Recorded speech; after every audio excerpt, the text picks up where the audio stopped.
আসসালামু আলাইকুম রহমতুল্লাহ বারাকাতুহ। মনিটট 11 নম্বর হাই মাদ্রাসা থেকে আমি মোহাম্মদ আনিসুর রহমান বলছি। যে ভিডিওটা গ্রুপে সেন্ড করা হয়েছে গত 13ই সেপ্টেম্বর শুক্রবার রাত্রের একটা ভিডিও। আপনারা দেখছেন যে একটা বাচ্চা খুব কাকুতি মিনতি করছে এবং তাকে কিছু জিজ্ঞাসাবাদ করা হচ্ছে। এর পিছনে একটা বিশাল ঘটনা রয়েছে, যেটা একেবারে না বলেই আর পারছি না। গত একদিন ধরে বিষয়টা খুব খতিয়ে দেখা হলে পরে তার কোনো প্রমাণ এবং তার কোনো ঠিকানা অ্যাড্রেস এখনো বলেনি। ঘটনাটা এই, গত শুক্রবার মাগরিবের পর থেকে এই ছেলেটা মাদ্রাসার আশেপাশে এবং মাদ্রাসার মধ্যে মুসল্লিদের ড্রেসে সাদা জামা পরা, মাথায় একটা ছেঁড়া টুপি দিয়ে মাদ্রাসার আশেপাশে ঘোরাফেরা করছিল। এবং এশার আজানের পরে যখন বাচ্চারা মসজিদে নামাজ পড়তে গিয়েছে, ও বাচ্চাদের সঙ্গে তালে তাল মিলিয়ে মাদ্রাসার মধ্যে বাচ্চাদের মধ্যে গল্পগুজব করছে এবং ওদের সঙ্গে থাকার কথা বলছে। বিষয়টা খুব একটা বোঝা যায়নি। এশার নামাজের সময় যখন মাদ্রাসা নিস্তব্ধ, তখন ও মাদ্রাসার চারিপাশে ঘুরে সবকিছু দেখেছে। এবং এশার পর যখন ক্লাসে বসলো বাচ্চারা, ও আশেপাশে কোথাও লুকিয়েছিল।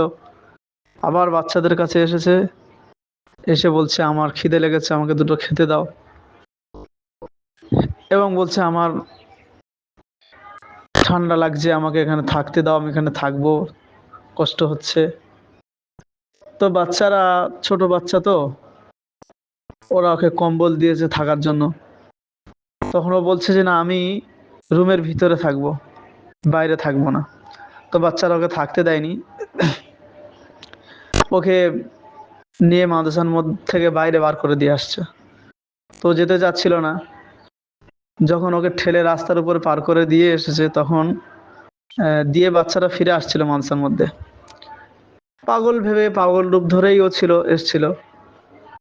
তো কিছুক্ষণ পরে দেখা গেল রাত 11:30 12টার পরে তো একটা 4 চাকা গাড়ি করে ওকে নিয়ে আসলো। এবং সেই 4 চাকাটা যখন মাদ্রাসার সামনে রাস্তা দিয়ে আসছিল, যারা 11 নম্বর মাদ্রাসা দেখেছেন তারা জানবেন, এই মাদ্রাসার সামনে অনেক দূর থেকে 4 চাকার হেডলাইট বন্ধ ছিল রাত্রে। এবং 4 চাকাটা ধীর গতিতে মাদ্রাসার পাশেই এসে আমার 4 চাকা থেকে 3জন নামলো, তার মধ্যেই বাচ্চাটা ছিল। এবং 2জন মাদ্রাসার পাশে খেয়াল রাখছিল, সেই সাথে সাথে এ মাদ্রাসার মধ্যে প্রবেশ করেছে। এবং একটা নতুন বিল্ডিং হয়েছে, তার সিঁড়ি থেকে ও উপরে উঠে বাচ্চা যে সমস্ত কামরা থাকে, একদম বাচ্চা, সেই সমস্ত কামরা এসে দরজার থেকে ও ভিতরে ঢুকতে চাচ্ছিল। এই সময় বাচ্চারা জেগে উঠে দেখতে পায় এবং তাকে ধরা হয়। ধরে যখন জিজ্ঞাসাবাদ করছিলাম, তখন সে কিছুই বলতে যাচ্ছিল না এবং পাগল ছদ্মবেশ ধরছিল। তারপরে বাচ্চারা যখন তাকে তাড়াহুড়ো করলো, টানাহেঁচড়া করছিল, দেখলাম তার পোশাকটা কিছুটা খুললো, জামা কাপড় দেখলাম। খোলার পরে দেখা যাচ্ছে যে তার শরীরের সমস্ত জায়গায় ট্যাটু করা আছে, ছবি আঁকা আছে, ত্রিশূল এবং বিভিন্ন কিছু ছবি লেখা আছে, আঁকা আছে। তো ও বিষয়টা কিছুই বলতে চাচ্ছিল না। এবং ওর কাছে, ও প্রথম যখন এসছিল, ওর গলায় সোনার চেন, সাথে কিছু মোটা অঙ্কের টাকা প্রথম নিয়ে এসেছিল। এবং প্রথম যখন বাচ্চারা ওকে না বুঝতে পেরে তাড়িয়ে দিয়ে আসে, ও তখন সেগুলো সব রেখে এবং ভালো ড্রেস খুলে, পুরানো ছেঁড়া যে ড্রেসটা এখন পরে আছে এটাই পরে মাদ্রাসার মধ্যে এসছে। এভাবে মাদ্রাসার মধ্যে ছলনাময়ীভাবে প্রায় রাত 1টা পর্যন্ত বাচ্চাদের সঙ্গে এইভাবে করেছে। তারপরে যখন খবর পেলাম, পেয়ে ওকে ধরে ওর কাছে জানকারি করার জন্য যখন জিজ্ঞাসাবাদ করছিলাম, তখন ও বলছিল যে আমাকে মাফ করে দাও, আমাকে ক্ষমা করে দাও, আমি কিছু জানি না।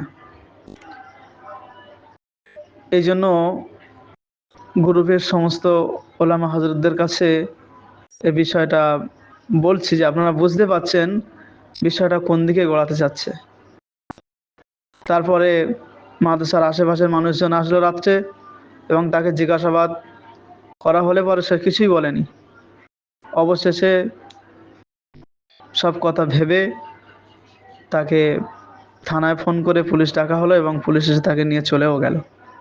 এখনো পর্যন্ত সে তার কোনো পরিচয়পত্র বলেনি এবং খুব একটা কথাও বলতে চাচ্ছে না। এজন্য বর্তমান সময় পরিস্থিতির দিকে খেয়াল করে প্রত্যেক ওলামা হজরত আপনারা আপনাদের মাদ্রাসাকে সেফটি রাখবেন এবং বাচ্চাদেরকে খুব গার্ডে রাখবেন, যেন কোনো বাচ্চা একা হাটে বাজারে হোক কিংবা রাত্রে মাদ্রাসার বাইরে কোনো রকমভাবে কোনো বাচ্চা না বাইরে যায়। বাচ্চা যেমন লেখাপড়ার জন্য আমানত, তেমন বাচ্চা আমাদের কাছে গুছিয়ে রাখার জন্য আমানত। একজন বাচ্চা আমাদের থেকে কিছু না হোক একটা ক্ষতি হলে পরে আমরা গার্জেনের কাছে জবাবদিহি হব, সাথে সাথে মাদ্রাসার উপরে অনেক চাপ প্রেশার আসবে।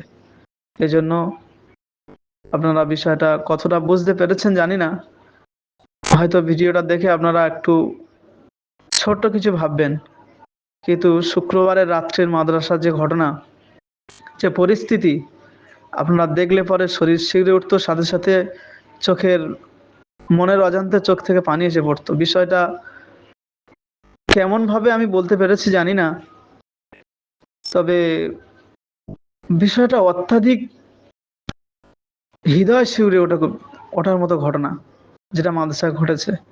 এবং যতক্ষণ ও মাদ্রাসার মধ্যে ছিল ততক্ষণ ওই 4 চাকা গাড়িটা সাথে আরো 3টে বাইক, যাদের হেডলাইট বন্ধ অবস্থায় রাত 1টার পরে মাদ্রাসার আশেপাশে পাহারা দিয়েছে, তাদেরকে ধাওয়া করে পাওয়াও যায়নি। এই জন্য বলছি আপনারা আপনাদের বাচ্চাদের খুব হেফাজতের মধ্যে রাখবেন। আল্লাহ পাক আমাদেরকে বিদেশি চিল শকুনের কুথাবা থেকে সবাইকে হেফাজত করুন। আখির দাওয়ানা আলহামদুলিল্লাহি রাব্বিল আলামিন।